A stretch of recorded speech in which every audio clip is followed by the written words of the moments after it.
नमस्ते दोस्तों।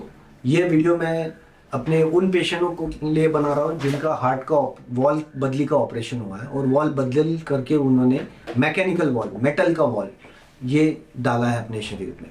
अभी आपको मेरे पिछले वीडियो में मैंने बताया था कि दो तरह के वॉल होते हैं, टिश्यू और मैकेनिकल। तो ये वीडियो सिर्फ मैकेनिकल वॉल, जिनको लोहे का या मेटल का वॉल डाला गया है उसके लिए।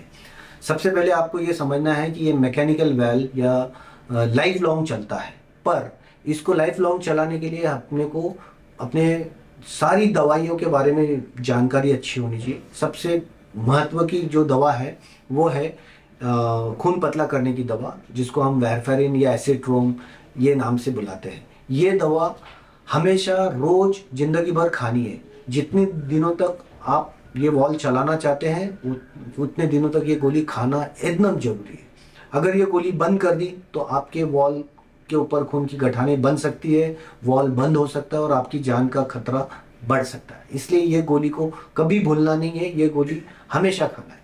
अभी सबसे पहले आपको ये पता रहना चाहिए कि ये वॉल डालने के बाद आप जब सोते हो तो आपके नींद में आपको टक टक इस तरह से आवाज आएगी। तो ये आवाज को आपको घबराना नहीं है, ये वॉल चल रहा है, ये उसकी निशानी है। तो ये वेलकम निशानी है। ये आवाज को आपको हमेशा आदत कर लेनी पड़ेगी कि ये आवाज क्यों आ रही है। दूसरी चीज, अभी ये जो गोली होती है खून पतला करने की, वो फिक्स टाइम पे खाना चाहिए, शाम को 4-5 बजे के आसपास। उसको कभी भूलना नहीं चाहिए। अगर आप 4-5 बजे भूल जाते, आपको 8 बजे याद आती, तो उस वक्त खा लेना है। ऐसा नहीं करना है कि आप भूल गए और नेक्स्ट डे खा लिए। तीसरी चीज है, आपको जिंदगी भर 2-2 महीने में आपके डॉक्टर के पास आईएनआर नाम की ये जांच करवाने के लिए जाना है। आपको साल में एक बार 2D इको करके आपका वॉल कैसे चल रहा है इसकी जांच करानी चाहिए। साथ ही में ये इको से आपको ये भी जानकारी मिलेगी कि आपके दूसरे वॉल कैसे चल रहे हैं। अभी कुछ पेशेंट मुझे पूछते क्या खाना, तो सबसे इंपॉर्टेंट है कि हम लोग ये वॉल डालने के बाद में हरी सब्जियां, पत्तियों वाली सब्जियां, ब्रोकोली, टमाटर, ककड़ी, गोभी, इस तरह की चीजों को न खाने का सलाह देते हैं। पर वो क्यों देते हैं? क्योंकि ये खाने के बाद में ये खून पतला करने वाली दवा का असर कम हो जाता है। पर अगर कोई होशियार व्यक्ति है और वो ये सारी सब्जियां खाना चाहता है, तो उसमें भी एक ऑप्शन ऐसा है कि आप ये सब्जियां निश्चित मात्रा पे निश्चित दिन ही खाइए, ताकि आपकी गोली हम उस हिसाब से एडजस्ट करें।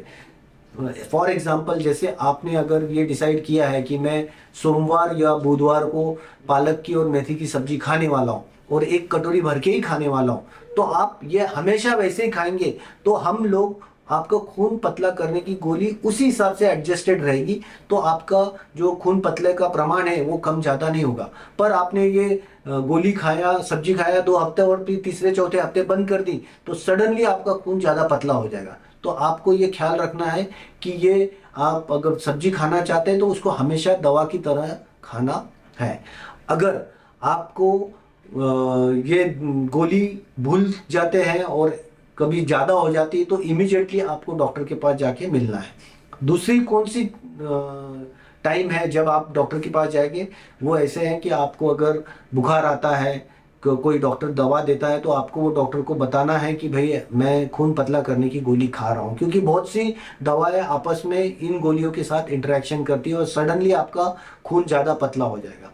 अभी खून ज्यादा पतला हो जाए तो क्या होता है, आपको दांत में से खून आएगा, नाक में से खून आएगा, ब्रश करते वक्त खून आएगा, या चमड़ी पे चट्टे आ जाएंगे काले नीले, या फिर पेशाब लाल रंग की होगी, या माहवारी में ज्यादा खून बहेगा, या संडास के रास्ते खून बहेगा, सडनली सिर दुखने लग जाएगा, या उल्टी होने लग जाएंगे, या फिर ब्रेन हेमरेज की ये निशानी है। इसी तरह किसी भी तरह की कोई नई चीज आपको लगती है तो आपको तुरंत आपके डॉक्टर के पास जाके आपका आईएनआर चेक करना है। अगर आईएनआर ज्यादा बढ़ जाता है तो आपको डॉक्टर भर्ती करके खून गाढ़ा होने के एफएफपी नाम के ब्लड प्रोडक्ट होते हैं वो लगाएंगे और आपका आईएनआर कम करेंगे।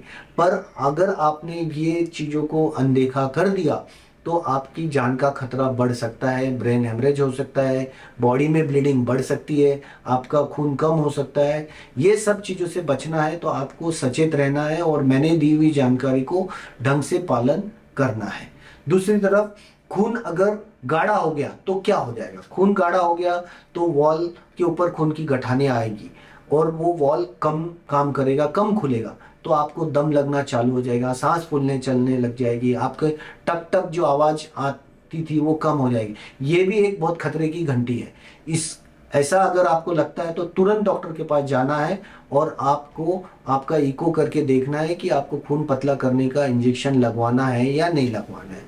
मुझे लगता है मैंने ये जो जानकारी दी है बहुत इंपॉर्टेंट है। आपको ये समझना है कि खून ज़्यादा पतला भी नहीं होना, ज़्यादा गाढ़ा भी नहीं होना, आपको बैलेंस बनाना है इन दोनों चीज। इसलिए ये वीडियो आप बार बार देखिए, समझिए और गोलियों को और उसके पावर को ध्यान से देख के फिक्स टाइम पे ही गोली खाना, ये मेरा आपको सलाह रहेगा। धन्यवाद।